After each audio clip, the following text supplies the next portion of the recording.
You're listening to the 10th module of the International Security course.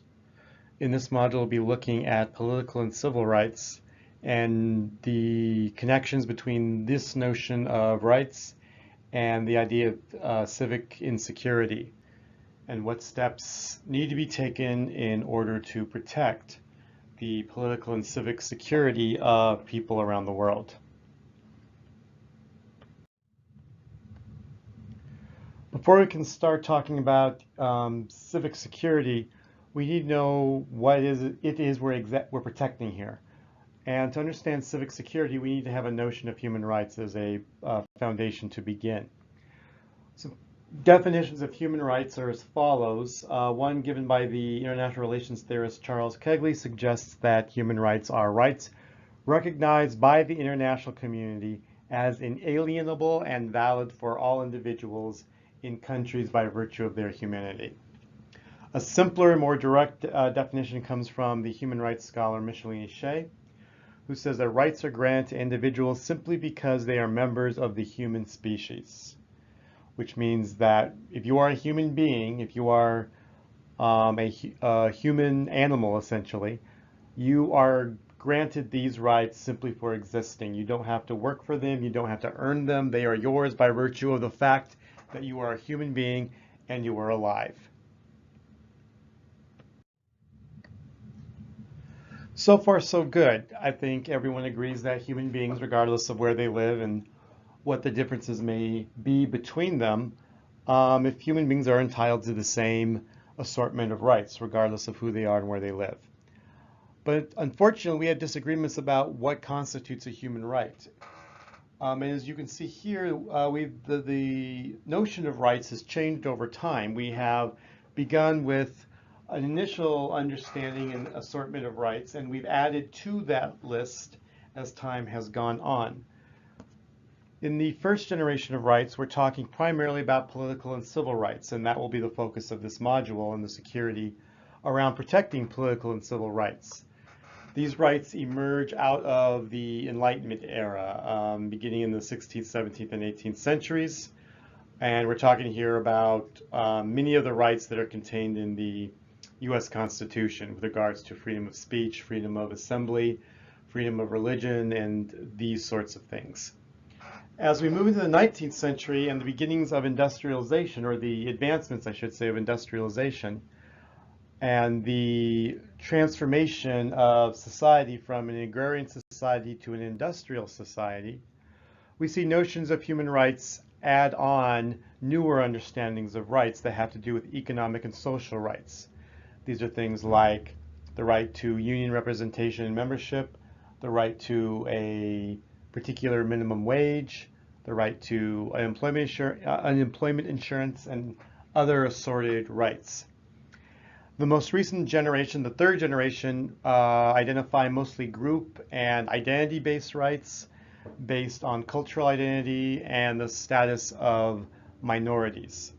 These are the newest forms of rights. They tend to date from the early 20th century, and these debates are with us today.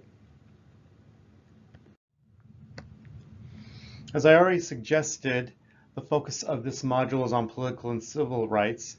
And there's not too much debate about what constitutes political and civil rights. There may be debates about how to best realize them or implement them in terms of the role of government, but there tends not to be too much debate about what they are. If you look at the U.S. Constitution and other founding documents from other nation states, you see essentially a list of rights that the state is obliged to protect, beginning with the notion of person, that each individual person has a right to their life, the right to be free of, in some understanding of the term, right to privacy to some respects and to some limitations, the right to purchase and enjoy their property, the right to be free from searches of these properties, and other attendant rights. There's also a notion of the rule of law that comes with the idea of political and civil rights, the idea that the law applies to everyone equally, regardless of social or economic status. So examples of this are, again, found in certain elements of the U.S. Bill of Rights, the idea of habeas corpus, the idea of a speedy and fair trial, the idea of a trial by jury, and again, the idea that all of these various rights are applicable and are to be enjoyed by everyone who has a right to exist in that particular state and society. And then, of course, there are notions of free speech, free expression, freedom of assembly, freedom of association, the right to vote, and other attendant rights. We can make a distinction between these political and civil rights with economic and social rights, which identify a newer generation of rights that emerge in a later historical period having to do with industrialization and the emergence of workplace abuses and the problems associated with urbanization. So, for example, economic rights include the idea of a minimum wage, and in some cases this has been expanded to the idea of a living wage, that you should make a wage that allows you to live in the community that you live in, rather than just some minimum wage that may not actually be able to buy you anything in the place where you work. The right to labor organization, that you have a right to collectively bargain for better wages and better benefits with the supervisors, with the management, with the owners of the concern that you work for. There's a notion of social rights that deal with things like a right to standard of living, a right to an education, the right to welfare when necessary. And a big debate right now is the right to health care, a right that's recognized in most industrial countries but is not recognized in any meaningful way in the United States. And we also see the emergence, especially in the environment of anti-colonialism and decolonization, to the right of economic development. That states that have been previously exploited by Western European states primarily have a right to develop economically without outside interference or imperial rule. In the aftermath of World War I and World War II especially, and the events of World War II, including the Holocaust, there was a new focus on the need to protect certain groups, certain identity-based organizations and communities from the power of states intent on destroying them. So this emerged a third generation. Here emerged a third generation of rights attached to the idea of group identity and minority status. The basic idea here is that every individual has a right to claim membership to a group, and this group has right to make claims on things like homeland, right to an ethnic status if one exists, a right to self-determination, the right to rule themselves if the group is large and substantial enough, a right to preserve culture, language, identity, if these things are under attack from more powerful global forces. For example, Native American tribes that are trying to preserve customs, cultures, languages from the forces of globalization or the hegemonic forces of the state that they are embedded within, have a right to preserve these things and to have a right to call upon the state in which their reservation or their homeland exists to take steps to preserve that culture, to protect that culture, protect those traditions.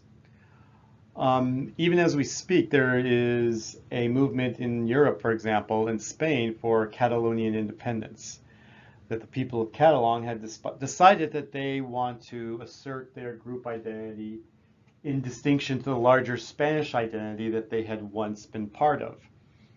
Although some would say they've never actually been part of Spain and never actually assumed to be Spanish. They were always Catalan, and now they want that identity to be attached to a single independent state that is free of Spain. And it'll be interesting to see in the coming days, weeks, and months if Spain will give them space to work this out or if they will violently crush them.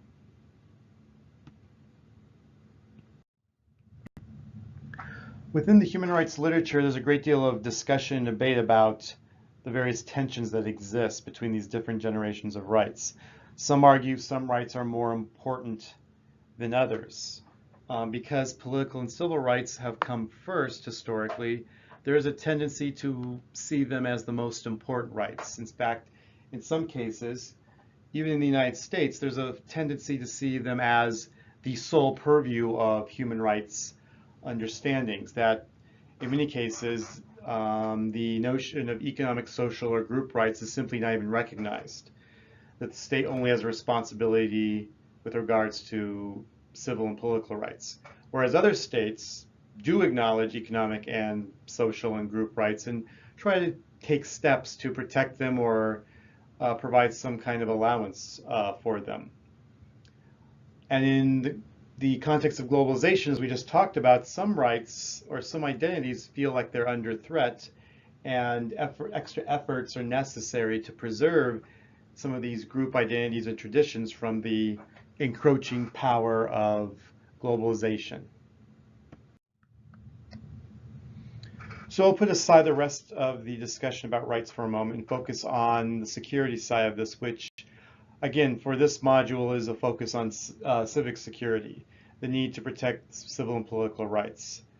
And typically we see the state, like with the traditional notions of security, bear the primary responsibility for protecting civil and political rights. That when lower branches of government, lower levels of government are unable to guarantee certain civil and political rights, that the federal government or a transnational institution must step in to provide and protect these civil and political rights. Oftentimes, institutions at the local level bear the primary responsibility for protecting these rights. If you think about the rule of law, most of the courts and police functions are wielded by local government, local courts, local police, county sheriffs, that sort of thing. But there are a host of other institutions at the local and the national level designed to deal with protecting civil security. We have courts at national levels. We have media that is ostensibly free to ask questions and interrogate rulers and political leaders about places where these rights aren't properly being protected. If we understand corruption as a threat to civil security, and we will understand it as such in a moment here, the ability to root out that corruption, to question people who are accused of being corrupt, is an important function of protecting civic security. And you can see the importance here. If you don't protect civil and political rights, then the state will begin to break down. The ability of the state to perform basic functions will break down, creating civic insecurity. What are the threats to civic security? What do they look like? The book talks about this notion of cultural extremism, or we could also call it, ideological extremism, because they're very closely related. Here we're talking about actions or policies by the state designed to destroy or purge or ethnically cleanse one particular group within the state. So think about in the former Yugoslavia, which engaged in genocidal practices and ethnic cleansing practices in an attempt to purify racially and ethnically the state at the expense of other groups who didn't identify with that particular group. Religious intolerance, especially in societies where you have extreme religious rule. What comes to mind these days are usually regimes in the Middle East, where you have extreme religious interpretations informing the policy of the government and having significant threats posed to those who don't conform to those religious practices. Especially if, or in some cases, it's not that they don't subscribe to the religion, but they subscribe to the wrong interpretation of that religion. Think about the difference between Sunni and Shia Muslims in the Middle East. If in some places where you have Shia minorities, there is discrimination against Sunni minorities and vice versa. So these are threats to civic security. They are especially threatening to those who tend to identify with the minority group. Another form of civic insecurity is transnational crime.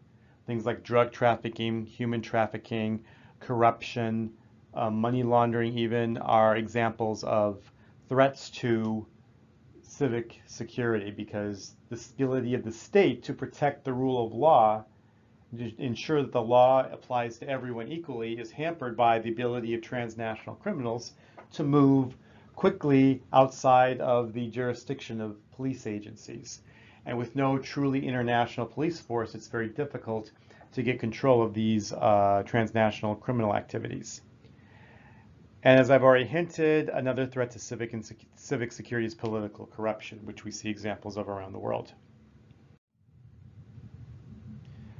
I want to talk a little bit more about this notion of cultural extremism, because it's responsible for many of the problems we've seen in the last few years, especially with regards to refugees, that those members of a cultural or ethnic or political group who are not getting proper civil protection, their rights aren't being protected by the state they are a citizen or resident of, cause those groups to leave that state. And they leave that state and enter other states without legal permission and create refugee flows and refugee crises. The UNHCR, the United Nations High Commissioner on Refugees, estimates anywhere between 10 and 15 million, depending on the year, politically displaced people. Nowadays, that number is probably higher, up around the 15 million end of it, due to things like the refugee outflow from Syria. That was especially problematic a couple years ago, but has sort of stabilized a bit. In some cases, you have ethnic cleansing events where the state, not so much by neglect and misuse, but by forceful policy, target specific minority groups for removal, either by killing them or by putting them on transport and forcing them to leave, or by sending soldiers to their houses and telling them to pack up their stuff and get out and be gone in a certain number of time, and we don't care where you go, you just can't stay here. In fact, in the 20th century, we've seen quite a lot of extremism, in the sense that we average a genocide defined as 100,000 deaths in a single killing event about every 10 years. And I think I mentioned in the previous module, if you look at Myanmar right now, we might be experiencing that ratio sustaining itself. If last decade, in 2003, 2004, we had the Darfur crisis, which killed in excess of 100,000 people due to a combination of government mismanagement and policies designed to destroy and relocate and kill the ethnic minorities in Darfur, Sudan. What's happening with the Rohingya Muslims right now is quite tragic, and may result, when it's all said and done, in an event that kills over 10,000 people. Another form of civic insecurity, primarily due to the threat it poses to health and human well-being, but also because it's a threat to the rule of law, is drug trafficking. One of the reasons why drug trafficking persists is because of its the enormous amount of money one can make doing it. It's estimated that trafficking in drugs, transporting drugs from one state, a production state, to a consumption state, is valued at about 320, it's probably now about $350 billion, which is a significant little chunk of the world economy. The US itself has spent in excess of $40 billion trying to deal with drug trafficking, both in terms of interdicting drugs from their source of production to their source of consumption, and also in dealing with the medical and social consequences of drug abuse by having clinics, by having hospital care, by having health care that's needed to deal with those who are addicted to the various forms of narcotics and controlled substances that are out there. This, of course, raises a controversial notion or point about the drug war. Specifically, does the drug war as it's currently constituted, is it effective? Or is there a better way of dealing with this particular problem? The United States has had mixed results with the drug war and the current approach to it. In the early 2000s, the United States gave Colombia about $2 billion in aid that was earmarked directly for the interdiction in drugs. And that money did not result in a significant drop in the supply of primarily cocaine entering the United States. Although it is worth pointing out that that money was somewhat effective in dealing with some civil society issues in Colombia and bringing the conflict in Colombia between the insurgents in the rural areas and the government to a point where those rural guerrillas signed a peace agreement with the government, and the civil war that had been going on off and on for several decades has more or less abated. So while it's true that the money didn't help in dropping the supply of drugs, it did help in bringing a more stable civil society to Colombia, the domestic scene in Colombia. So that money can't be said to be a complete waste. But notice that it was originally earmarked to deal with drugs primarily, and it had this sort of unanticipated positive effect. That doesn't, however, change the fact that in other parts of Latin America where drugs are a source of income in terms of production and distribution, that doesn't change the fact that the drug war has not had any positive impact whatsoever. If you see, for example, drug gangs as a problem, and there's every reason to see drug gangs like MS-13 as a problem for civic security, both in places like Guatemala and Honduras and in the United States, the drug war has not been all that beneficial. It may have made things worse, especially in Central America, where drug gangs have enjoyed a great deal of success. In Mexico, you also see very problematic results of the drug war, where you've had drug gangs there since 2007 kill approximately, or directly or indirectly, have seen the deaths of almost 30,000 people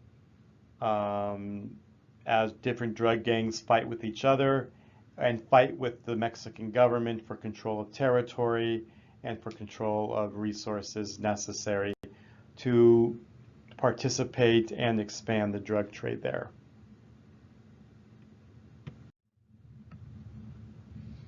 Another problem we're seeing that threatens civic security is human trafficking, where we're talking about the activity where one moves people across borders without the permission of the state. Despite what you may think, and despite the picture you see here in the slide, most of this is done with forged documents or the practice of having legal documentation and going to a state legally, and then once that documentation expires, the person doesn't go back home.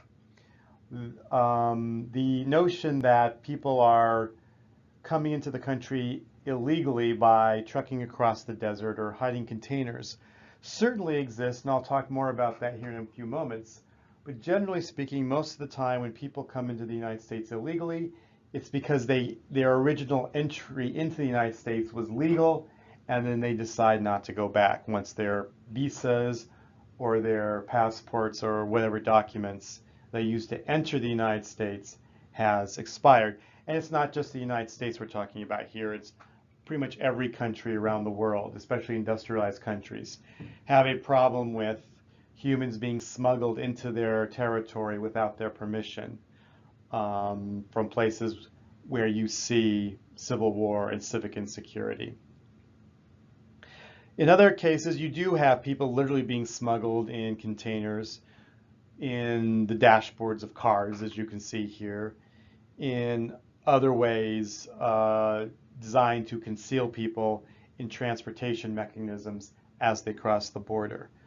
The promise by Donald Trump to build a wall is essentially an attempt to deal with this kind of human trafficking.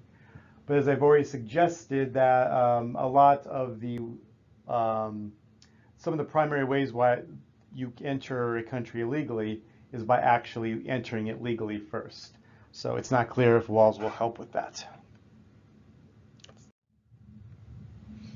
Indeed, many of the people who are smuggled into from one country to the other are primarily members of exploited communities who are seeking some kind of economic remedy for a dire situation.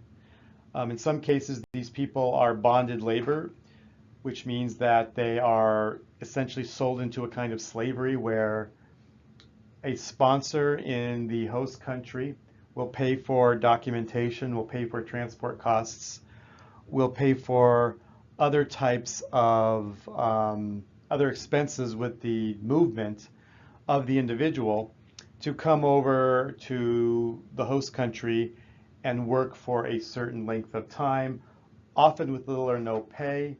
And then when that tenure is up, again, the person either doesn't go back or their situation becomes actually more problematic in that they no longer get paid. They become their form of labor changes to something even more exploitative. This is especially problematic with sexual trafficking and sexual exploitation, where you will often have either inducements or outright kidnapping of young girls and women in places like Eastern Europe and Southeast Asia to have them transported to work as sex workers in brothels, as call girls, and in any other type of sex trade activity. And obviously, because a lot of this sex trade is illegal, to have someone enter the state by declaring them, I'm coming to the United States to work in the sex trade, that obviously isn't grounds to be granted a visa. So they will smuggle them in some other way. And if they're especially young, that's even doubly problematic because you're talking about taking someone away from their parents, from their families, and exploiting them for economic or personal gain.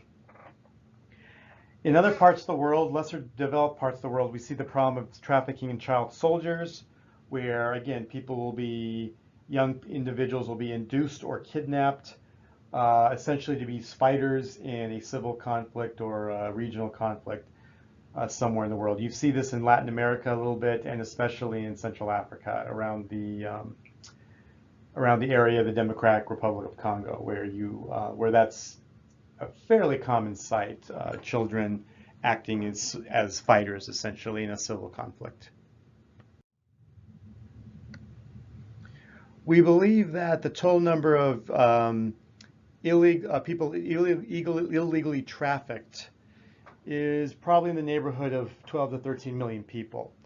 And the vast majority of these victims are women who are being recruited for either domestic work as housekeepers or whatnot, nannies, childcare, or as sex workers.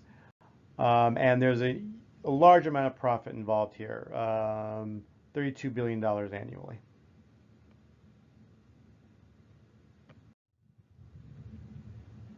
We'll talk briefly about corruption here. This is a really big topic, and so we don't have the ability to give it its full weight or full exploration. We'll just quickly identify it and move on here. But corruption is the misuse of a government's money, power, and influence by those who usually work within the government or who are contracted by the government.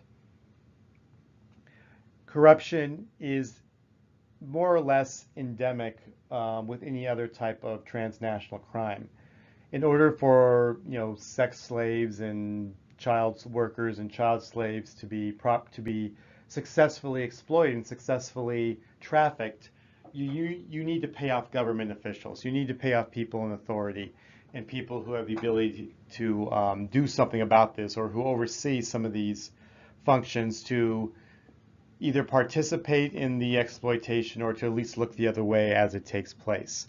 So corruption is almost always to be found where you see these other forms of transnational crime. It's also important to point out that corruption is seen, especially petty corruption, is seen, has a different moral, a taboo attached to it than in some places than in others. In other countries, especially in the Middle East and Asia, Central Asia, the idea that you have to pay off a local customs agent or a police officer when you have an interaction with them is seen as kind of standard procedure. The idea that in interaction with a border guard or a customs inspector who opens up your suitcase and for whatever reason decides he or she's gonna hold on to it for a while until they decide to let it go. The expectation there is you're going to say, okay, how much will it cost me for you to release the suitcase? How much will it cost me for you to release this bag? And then he'll say, $100. And you pay them $100, you get the bag back, and away you go. That kind of thing in the West, especially the United States, you don't see a lot of.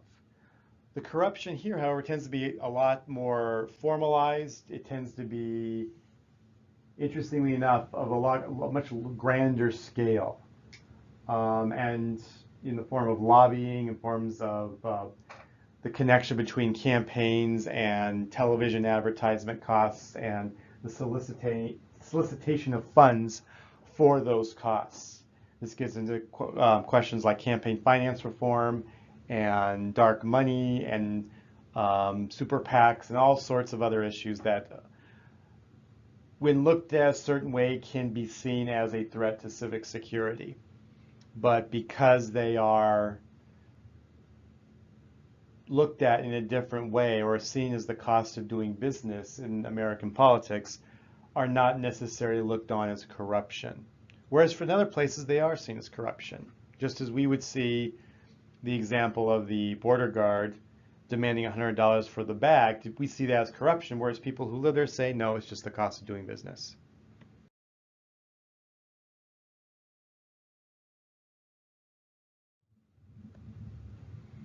Okay, we're going to switch gears here to looking at how to protect economic security. And given what we know about the understanding of economic rights, what do threats of economic security look like, and what steps can be taken to protect economic rights? And this is an important question because for a lot of people, especially those who argue that political and civil rights come before economic rights, there's a really problematic, that can oftentimes be a very problematic viewpoint, because if you look at someone who is in a society like China, where economic rights are prioritized over political rights, you think, well, it's terrible. They don't have the right to worship their own God. They don't have the right to practice their own religion. They don't have the right to speak freely. They can be severely punished for protesting the government or something like that. And the defenders of those notions of rights, or putting economic rights before political rights, will argue, yeah, but they're not starving to death. They have a job. We can guarantee them a job. And that's the price you have to pay in order to ensure that everyone gets enough to eat and has access to health care and access to some of these other economic and social rights.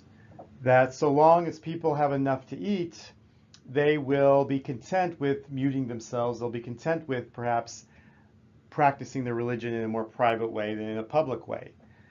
And if you think about it, there's a certain amount of wisdom here, in that what good is the right to vote when you're starving? What good is the right to speak freely when you don't have a place to live? You tend not to worry about these sorts of political rights and the the space to act, to speak freely, to practice your religion, whatever, if you don't know where your next meal is coming from.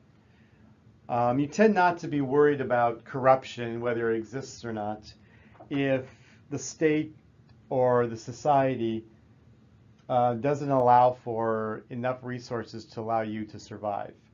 That's why a lot of people in some of these non-Western cultures don't have a problem with corruption as we traditionally understand it. They may see the Chinese may see the Chinese government as being problematic in terms of its limitations of political rights. But they look at the West and see the enormous inequalities that exist here and say, well, yeah, they have the right to speak freely, but look at the poverty, look at the limitations economically and socially that they have to endure for these political rights. I'm not saying this is the correct argument, it's simply to understand where some societies view economic security as prior to political civic security. Another viewpoint or another approach to this is that civic security and political civil rights are in many ways inseparable from economic and social rights, that economic security and civic security more or less go hand in hand. That if you want to protect yourself from things like civil unrest, from terrorism, from war, from corruption, the best way of doing that is to ensure that people have enough to eat, that there's no poverty, that there is enough resources that are distributed evenly enough, that the temptation to start a revolution or the temptation to start a terrorist group isn't sufficiently strong enough to threaten the rule of law and to threaten civic security. So the focus here is largely on poverty and underdevelopment. How do we alleviate poverty, especially extreme poverty that we see in the developing world, and facilitate development, facilitate the growth of wealth that can then be the foundation upon which a more prosperous and stable society can be built. And indeed, linking political civil security with economic security is even found in American political tradition. If you think about Franklin Roosevelt's Four Freedom speech, where he talks about freedom of speech and the freedom of worship, which we understand traditionally as being obviously civil rights. But he also talks about freedom from want and freedom from fear. These are much more in line with economic and social understandings of rights. And thus, economic rights are not as inseparable from political and civil rights as perhaps they often are, or as often as we're led to believe. In fact, many of the foreign policies of the United States that were designed ostensibly for political stability also had the intention of trying to create economic stability. Think about the Marshall Plan after World War II.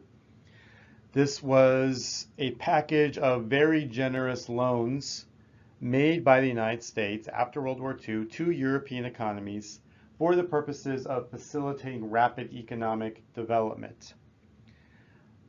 Marshall himself, when he proposed the plan, said that our policy is directed not against any country or doctrine, but against hunger, poverty, desperation, and chaos. This was the point of the plan in the first place. Yes, it would have a strong political component. It had political goals, it had political objectives.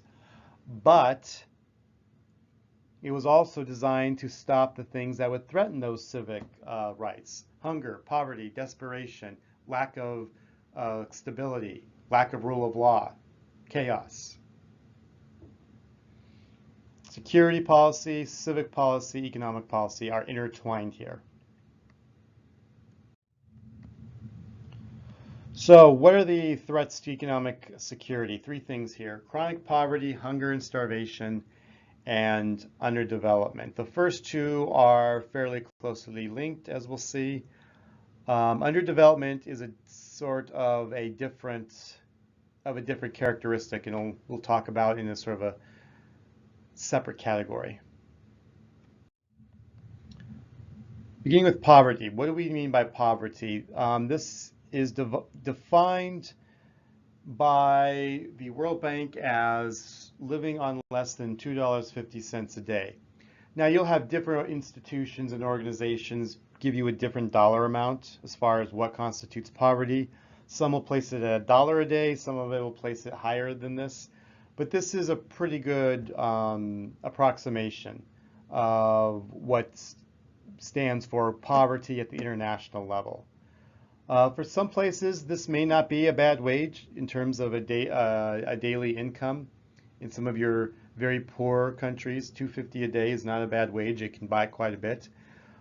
Obviously, for much of the world, however, this is not even close to being enough to live off of. So this is why it averages out usually to $2.50 a day. We also know that slightly less than half the children in the world live in poverty. That poverty is something that disproportionately affects children because many children are born in families in developing countries especially where the families are torn apart. One or both parents have died as a result of civil conflict or disease or some other ailment. Mothers tend to bear the burden of child rearing, and again, if the father isn't there or the father's been killed or something's happened to one of the parents, the result is less earning power for the family as a whole, and thus the children are more likely to be in poverty. I guess the good news here is that the total number of people who live in poverty has gone down over the past 20 years. And there is reason to expect this trend to continue. But most of this development has taken place in China and to a lesser extent India as a result of rapid Chinese economic development. And the Chinese did that largely by themselves. We'll talk about coordinated poverty relief and institutional relief here in a moment. The Chinese didn't get a lot of money from the UN. They didn't want a lot of money from the UN. A lot of the development programs and foreign aid that we hear about, that's what some states give to other states. A lot of that goes to Latin America, a lot of that goes to Africa.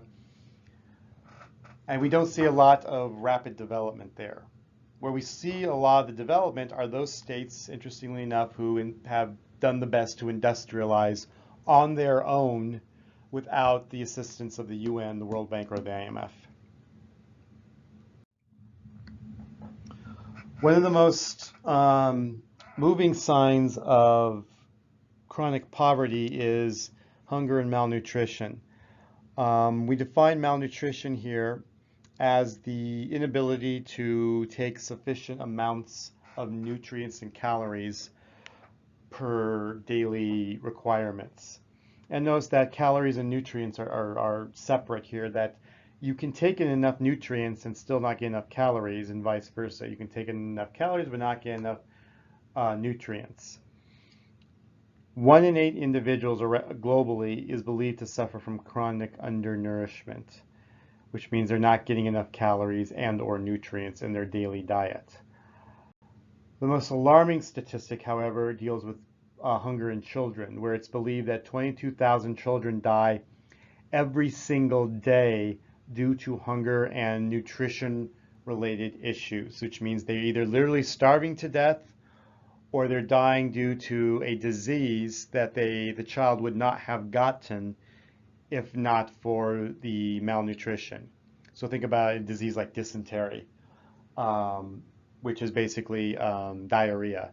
And the body doesn't have the ability to hold any nutrients because the disease constantly flushes those nutrients out through the constant bowel movements. So while in this case the child doesn't die a death, the child is dying as a result of a disease that is brought on due to malnourishment, insufficient nutrients or insufficient calories. Um, those children that do survive usually have challenges staying healthy. Their growth is stunted. They tend to be their bodies never tend to fully develop. They're always emaciated. They're always tired. They're always suffering from fatigue. There's some serious consequences for not getting enough nutrients and calories and nutrition as you grow from childhood into adulthood. The key to solving the problems of poverty and malnutrition come from the problem of underdevelopment and the need to develop countries in order to solve these problems. If you look at the statistics here, you see that underdevelopment is a fairly big problem in much of the world. Taken as a whole, it's believed that 1 billion people don't have access to clean water, and 2.6 billion don't have access to proper sanitation.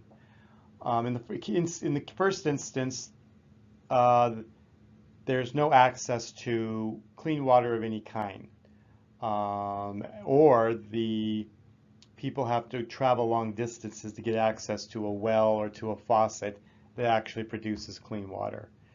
In the second category, people may have access to clean water to drink, but they don't have access to water for proper sanitation. They don't have access to things like indoor plumbing, that when it comes time to dispose of human waste, largely it's an open sewer or a pit or just throwing into a creek or river sometimes. That's improper sanitation, and that's a breeding ground for disease. It's believed that 121 million children do not go to school around the world, and that about twice that number don't have access to proper health care. And interestingly enough, especially with the healthcare numbers, some of those children are in the developed world. Some of those children are even in the United States who don't have access to proper health care. Some children even lack access to sufficient shelter, which means that they live in dwellings that don't properly keep weather and other threats out. And they leaves them at risk to exposure to rain, to cold temperatures, to warm temperatures, or to people who might burglarize their house because there's no way of securing themselves inside a safe room. If you find these statistics interesting, and I usually get people asking me, where I get these numbers from. Here are some good sources. One is the United Nations Human Development Report. It comes out every 2 years, usually on the odd year. So we've got one coming out this year. I think it's already out, I'm not sure. The World Bank keeps great statistics on human development, so check out their website. And some NGOs also take some very good statistics. So in the case of hunger and poverty numbers, check out World Hunger and Poverty Facts and Statistics at worldhunger.org. Also check out Oxfam.org as well. They keep these statistics as well and have some very interesting and both troubling and perhaps hopeful numbers. So what has the international community done about combating poverty? There's 3 different things we're going to look at here. I'm going to focus on the second one here, the targeted poverty relief, because those tend to be the most successful ones. But there are 3 total that we're going to look at. The first one is foreign aid, or what is more formally called state development assistance. The second one are targeted poverty programs by the UN and other IGOs. In particular, we're going to look at the Millennium Development Goals, a program that began in the year 2000 and ended in the year 2015. And also, we'll look at microfinance, a sort of non-government, non-institutional way of dealing with poverty and generating development.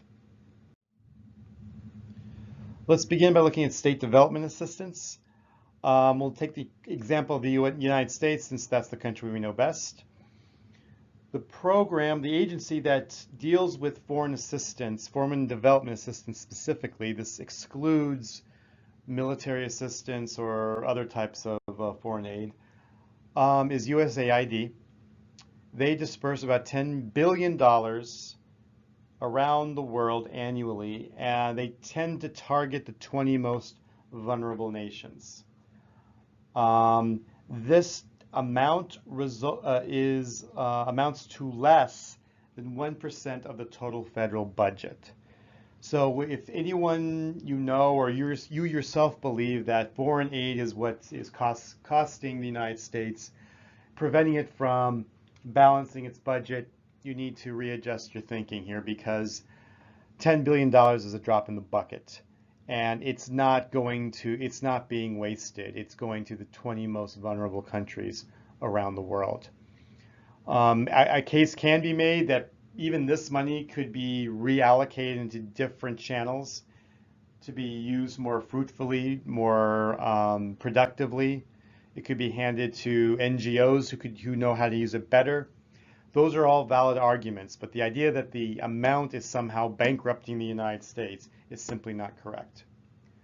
Secondly, we have in the past, certain presidents have created supplementary development programs to supplement the USAID program.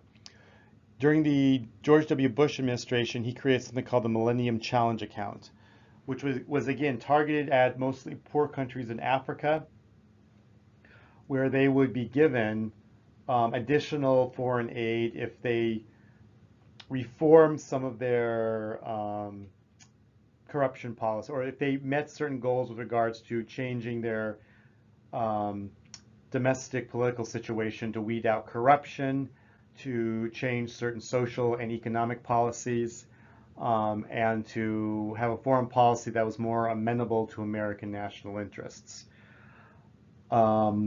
There was a decent amount of money put out by these challenge accounts, but they have largely fallen by the wayside once Bush left office. Is this foreign aid helping? It's almost impossible to measure this because, as we'll see in a moment, so much more aid comes from the UN and other non-state entities that any real improvements in the fate of developing countries could be as much a result of other sources than just this American aid. So it's difficult to answer this question. So now let's look at coordinated poverty relief, especially as it's practiced by the United Nations. And here we're going to look at the United Nations Millennium Goals. This was a 15-year program that went from the year 2000 to the year 2015, which means it's recently ended. It's a coordinated program because rather than just give money to states and say, here you go, spend it how you see fit, the money is allocated to deal with 8 targeted areas that are seen as vital and critical if the state is going to develop in a meaningful way, in a way that's actually going to see tangible results. So the money then is coordinated in the sense that it targets these 8 critical areas. As already suggested, it ended in 2015, so we can look at what the goals are and then see what the results are. So the first 3 goals were as follows. The first was to reduce by half the total population living on less than $1 a day and who suffer from malnutrition. Because as we've talked about in the previous part of the lecture, chronic poverty and malnutrition is a function of underdevelopment. So one of the ways we can measure development is by seeing by changing some of these dynamics that indicate poverty. A higher number of people who make more than $1 a day and fewer numbers of people who suffer from malnutrition. When the Millennium Development Goals were first issued, the standard for poverty was $1 a day, or if you made less than $1 a day, you were considered poor. Like I say, today it's $2.50 because of inflation and other measurements. Second goal was universal primary education for all children under the age of, I believe it was 14. And the third goal, which kind of flows out of the second goal, was to ensure gender equality in that education. In other words, to ensure that all the girls were going to school along with all the boys. And this turns out to be really important, that if you look at all these development goals, all 8 of them, if you had to identify one that makes the most difference, it's this one. And we don't really know what we have a sense of why this is the case. But for whatever reason, this is the critical one. If you can get girls to go to school and stay in school through their early teenage years, you will, or at least the correlation exists with the greatest chances of successful development, or you will see the most development than you would otherwise. We suspect this is because when little girls, they go to school into their teenage years, they're not fated to become mothers and have to take care of large families. They put off having children. Some of them decide not to have as many children. Some of them have enough education that they can work and have children. And all of this contributes more income into the national economy and reduces costs because there aren't quite as many children to feed, to provide health care for, to provide medical care for. The number of children that they do have is a sustainable number that the state can handle. Fourth goal was to reduce infant mortality rate by 2/3. That when a lot of your newborn children are dying shortly after they're born, this creates a problem both in terms of the cost of trying to sustain the life of that young child in an effort to prevent it from dying. And also it has a problem because these are lost wage earners, these are lost workers, these are lost citizens who won't be able to contribute to society later on. Fifthly, improving maternal health, because obviously if we want healthy babies, we need healthy mothers, so these two go together. Sixthly, combating HIV, malaria, and other infectious diseases, because in developing countries especially, we do see problems with certain diseases that are less of a problem in the developed world, costing the state's population and medical costs. So to reduce some of these diseases, especially ones that are treatable, is important. Reducing by half those without access to safe drinking water, because as we've seen in the previous numbers, 1 billion people don't have access to clean water. That's a big chunk of the global population. So if you can give them access to clean water, that's going to improve global health generally. And the last one has to do with dealing with reforms in the international financial and trading system. A lot of this has to do with canceling debts of poor countries. Some of it also has to do with removing barriers that were hurting developing countries. A country like Haiti, for example, is a producer of rice and can produce it very cheaply.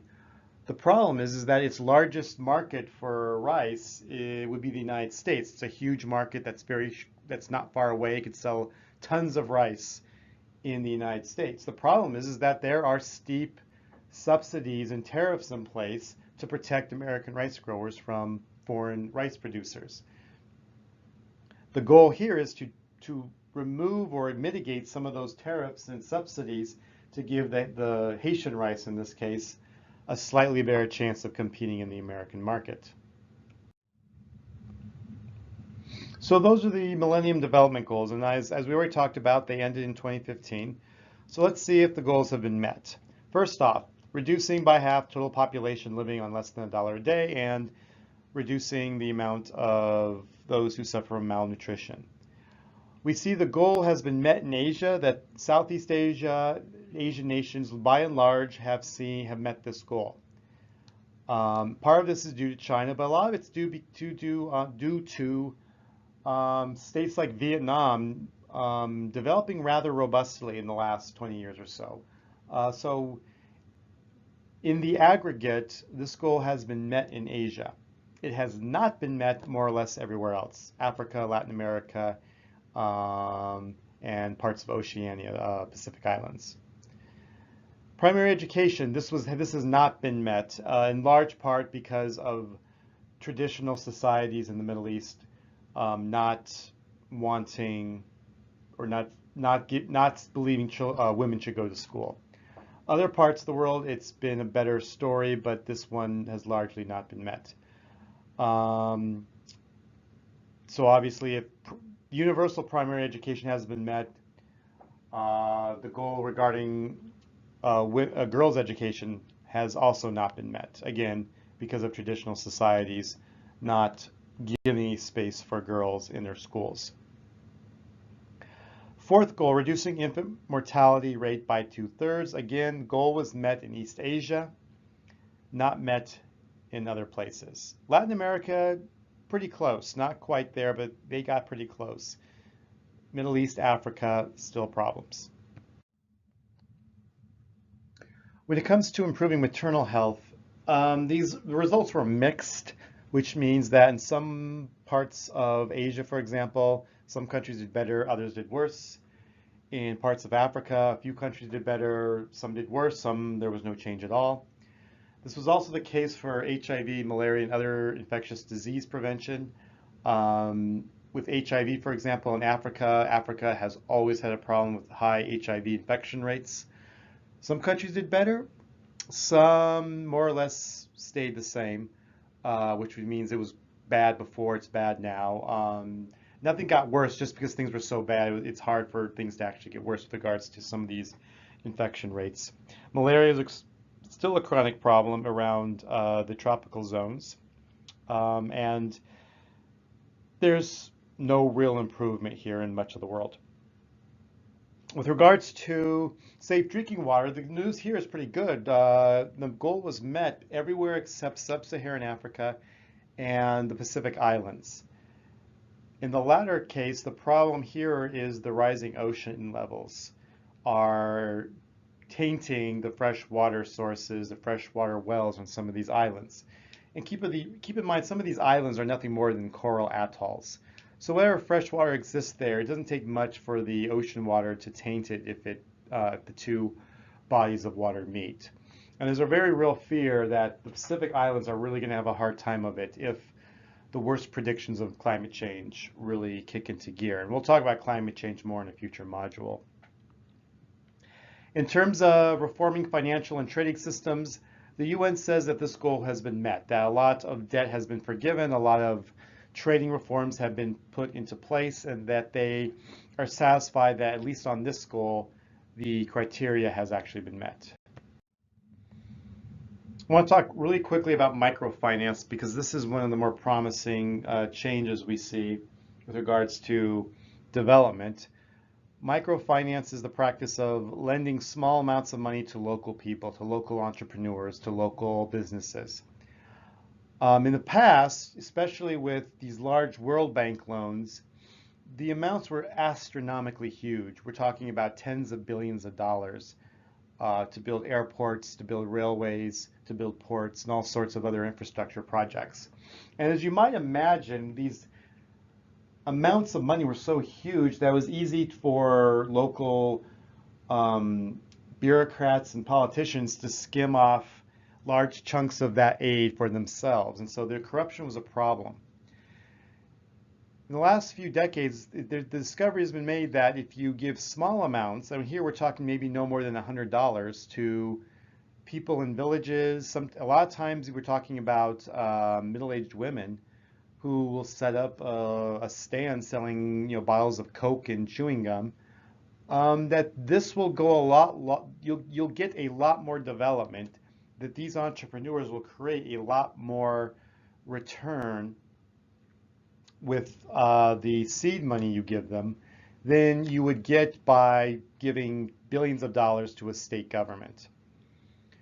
These local smaller amounts also tend to have more direct impacts on the local community because you are literally putting the money in the community itself and not waiting for it to trickle down bureaucracies and different layers of government. So there's a lot of hope here that microfinance might be a way forward in terms of trying to facilitate development, especially at local and rural communities. However, there is still much work to be done. For all the good news and all the positive steps that we've seen taken with regards to development, The overall trend worldwide, unfortunately, is still towards greater inequality, economically speaking. You can see in this chart that if you break up the world population into quintiles, 20%, top 20% of income or wealth, second quintile of wealth, third, fourth, fifth, you see that in excess of 80% of global wealth is still concentrated in the top 20%. And that leaves only about 17, 18% of the remaining wealth to be split by the lower 80% of the global population. So if we're looking towards seeing progress in terms of development, this distribution has to be reformed somehow. It's not clear what the best way of doing that is. The idea, obviously, there's no world government to pass global taxes and global welfare programs to redistribute income that way. But if these trends continue, then you're going to see some really problematic global social problems emerge, and perhaps even violent conflict, as those at the bottom who increasingly see themselves as having nothing left to lose will perhaps begin to attack those they perceive with having more resources. And so this is sort of the dark undertone of the positive steps we've seen. This needs to be addressed if economic security is truly to be achieved in the 21st century.